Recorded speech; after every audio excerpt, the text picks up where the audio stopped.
네, 오늘은 고등학교 3학년이 등교 개학을 시작한 날입니다. 코로나19 국내 상황으로 시작을 하도록 하겠습니다. 네, 대한의사협회 이 코로나 대책위원 맡고 계신 차의과학대 전병일 교수 모셨습니다. 어서 오세요. 네, 안녕하십니까. 안녕하세요. 네. 먼저 신규 확진자 현황부터 살펴봐야 될 것 같은데 교수님 최근에 한 10명대 한 유지를 하다가 어제 32명이 갑자기 발생했는데 아무래도 지금 뭐 삼성 서울병원 그리고 클럽발 확진자들이 갑자기 딱 수치가 드러났다 이렇게 봐야 되는 거죠? 네, 그렇습니다. 예. 그러니까 이태원 클럽발 그 감염이 예. 이제 4차 감염까지 확산이 되면서 네네. 계속해서 이제 새로운 또 환자들이 지금 확인이 되고 있고요. 네. 그리고 또 국내 소위 말하는 빅5라고 그러죠. 네네. 그 대형 병원 중에 하나인 삼성병원에 네. 수술실에 근무하는 간호사가 확진 판정을 받으면서 동료 간호사까지 해서 4명이 또 추가로 발생됐습니다. 그렇죠. 네, 그런 점들이 이제 지역사회 이 환자 증가 요인으로 작용을 하고 있다고 보시면 좋겠습니다. 예. 네, 이 삼성 서울병원 간호사 같은 경우에는 친구인 건강보험공단 직원도 지금 확진 판정을 받았다고 하는데 무엇보다 감염 경로를 알 수 없다는 점에서 걱정이 되는 것 같습니다. 네, 일단 삼성병원 수술실 근무 간호사의 경우에는 현재 그 감염 경로를 확인하기 위한 그 정밀 역학 조사가 진행 중인데요. 네. 그 간호사가 자기가 이제 확진 판정을 받은 이후에 지난 9일 날부터 1박 2일 함께 생활을 했던 그 건강보험공단 서산 지원 직원에게 예. 네. 내가 확진 판정을 받았으니 너도 빨리 검사 받아봐라. 그렇게 해서 이제 검사를 받았다고 합니다. 예. 사실 저는 이 확진자가 혹시라도 이 병원을 방문했던 환자 보호자가 아니었나 걱정을 좀 했었는데 네. 병원을 방문했던 사람이 아니었기 때문에 아직까지 병원을 통한 감염은 확인되진 않고 있는 상황이어서 네네. 그나마 조금은 좀 안심이 좀 되는 상황이라고 볼 수 있겠습니다. 그렇군요. 네, 이렇게 지금 확진자가 다소 늘어나는 양상인데 앞서 말씀드렸다시피 오늘부터 고등학교 3학년 등교 개학이 시작됐습니다. 이에 대해서 오늘 오전에 정세균 국무총리 이렇게 당부했습니다. 오늘 또 고도의 긴장 상태에서 수업을 시작하면서 돌발 상황에 대비하고 있습니다. 고3 학부모님들은 물론 모든 국민들께서도 다 같이 간절한 마음으로 지켜보고 계실 것이라고 생각합니다.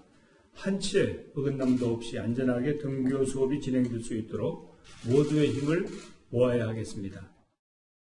네, 이제 사실 학생들의 등교 뭐 더 이상 미루기도 어렵고 여러 학살정도 있고 한데 먼저 이 부분을 짚어봐야 될 것 같은 게 사실 다소 우려했던 부분인데 경기 안성에 있는 9개 고등학교가 모두 또 등교를 오늘 중지했다고요. 이게 학교 관계자나 학생이 아니고 지금 알려지기로는 20대 남성, 뭐 직장 다니는 20대 남성이라고 하는데 네. 그럼 지역에서 확진자가 발생하면 매번 이렇게 등교가 중지되고 이럴 수는 있을까 싶긴 한데요.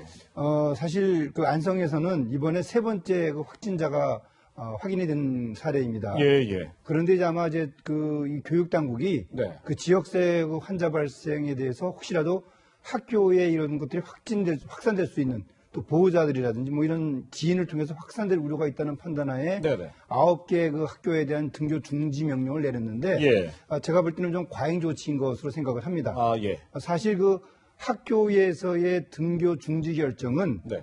학교에 근무하는 교직원이나 예. 학생들이 발생했을 경우에는 이제 그러한 것들이 검토가 될 수가 있겠습니다. 네네. 그런데 그것도 예를 들어서 그 해당 학급이라든지 네. 또는 같은 층이라든지 예. 이런 제한적인 형태의 것으로 이루어져야지 네네. 그것이 뭐 안성시 전체 학교를 대상으로 갑자기 등교 중지 명령을 내린다. 이것은 제가 볼 때는 좀 과잉 조치였다고 생각을 합니다. 예. 네, 사실 좀 잠잠해졌다고는 하지만 오늘도 30명대 추가 확진자가 나왔고 안심할 수 없는 상황인 것 같은데 등교 개학을 더 미뤄야 하는 건 아닌가 이런 목소리도 나오는데 이렇게 예정대로 추진한 이유는 어디에 있다고 보십니까? 네, 뭐 사실 그 3월 2일 날 정상적으로는 개학을 해야 됩니다. 네. 그런데 이제 5월 20일 날 개학을 했습니다. 거의 뭐 80일 만에 이제 개학을 한 것인데요. 네. 어떻게 보면 학교 현장에서의 교육이 훨씬 더 중요한 부분이라고 저는 생각을 합니다. 예. 그 교육은 이 코로나19라는 어떻게 보면 새로운 형태의 신종 감염병이 발생했을 때 예. 어떻게 하면 질병을 예방할 수 있을지 그런 걸 학교에서의 보건교육, 위생교육을 통해서 지역사회 전체적으로 확산시키는 효과가 더 크다. 저는 이제 그렇게 생각을 하기 때문에 네. 이제는 더 이상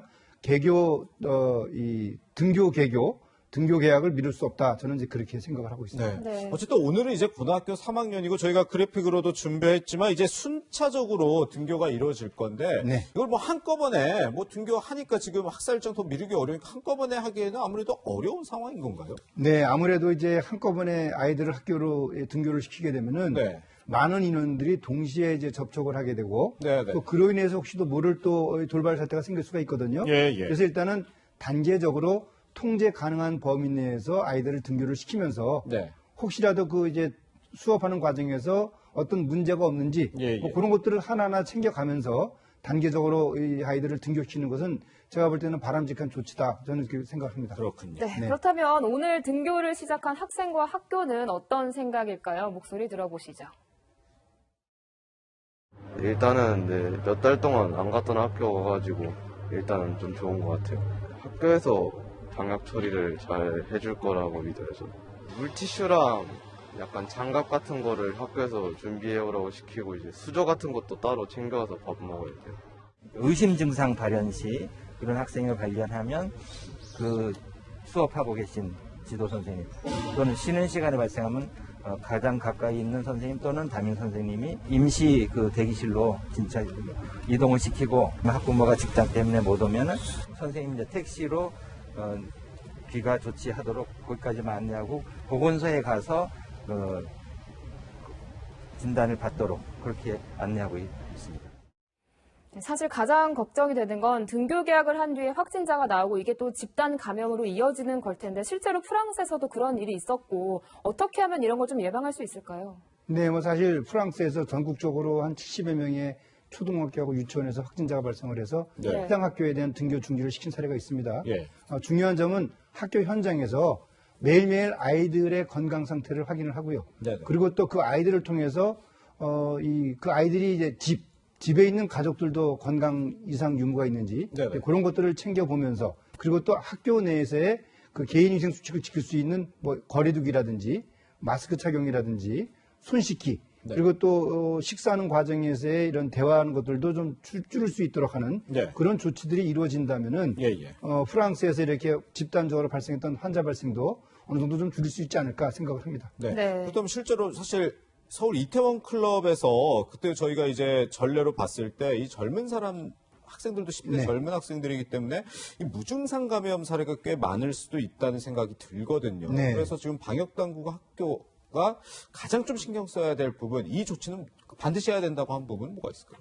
사실 무증상 감염을 확인하기 위해서 그렇다고 해서 모든 사람들에 대해서 감염 여부를 조사하는 것은 어떻게 보면 좀 적절치 않은 그런 조치일 수가 있습니다. 예. 그렇기 때문에 혹시라도 있을지 모를 무증상 감염으로 인해서 그 해당 시설이나 또는 그 같은 학급 학생들의 감염이 생길 경우에는 일단 증상이 발생되는 것부터 찾아야 됩니다. 네. 그 증상이 발생됐을 때 그 증상이 발생된 학생을 중심으로 해서 접촉자를 찾아가면서 감염 여부를 조사하는 것이 제일 효과적인 방법이라고 보시면 되겠습니다. 네. 네. 그러면 학생들은 네. 어쨌든 학교를 가야 되니까요. 네. 학교 가서 어떻게 좀 해야 될까요? 평상시와는 좀 다른 형태로 수업을 좀 받아야 되겠죠. 그리고 전부 다 마스크를 착용을 하고요. 예. 친구들하고 모여도 마스크를 착용한 상태에서 예. 비말이 발생되지 않는 그런 정도의 낮은 수준의 목소리로 이제 대화를 한다면은 예. 어느 정도 이 코로나19 발생 감염을 막을 수가 있겠고요. 그리고 예.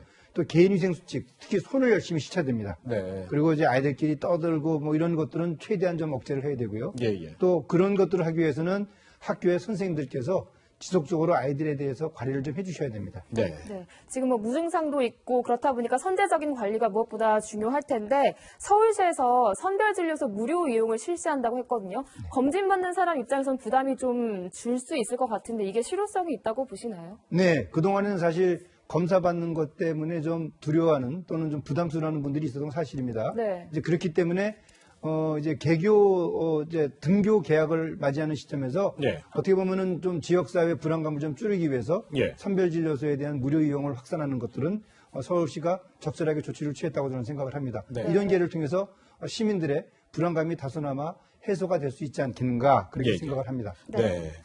그리고 이제 뭐 이 부분은 뭐 많이 얘기가 나오기도 했지만 학교에서 실제 좀 어느 정도 좀 거리를 띄우고 있어야 이 예방 효과가 있고 이런 부분도 좀 설명을 다시 한번 해주시죠. 네, 일단 아이들이 학교에서 이제 계단을 올라갈 때는 일렬로 올라가는 교육이 필요합니다. 아, 예, 예. 여럿이서 우르르 올라가게 되면 또 그 과정에서 비말이 전파될 수 있기 때문에 네네. 올라가는 길, 내려가는 길 전부 일렬로 이제 다녀야 되고요. 예. 그리고 또 이제 거리를 이제 양팔 간격으로 두면서 이제 아이들이 이동을 할 수 있도록 네. 그렇게 하려면 이제 복도에다가 양팔 간격 표시판을 만들어서 아, 예. 그것들을 유지하도록 하는 것이 중요하고요. 예. 네. 또 손도 수시로 씻도록 하는 것이 대단히 중요합니다.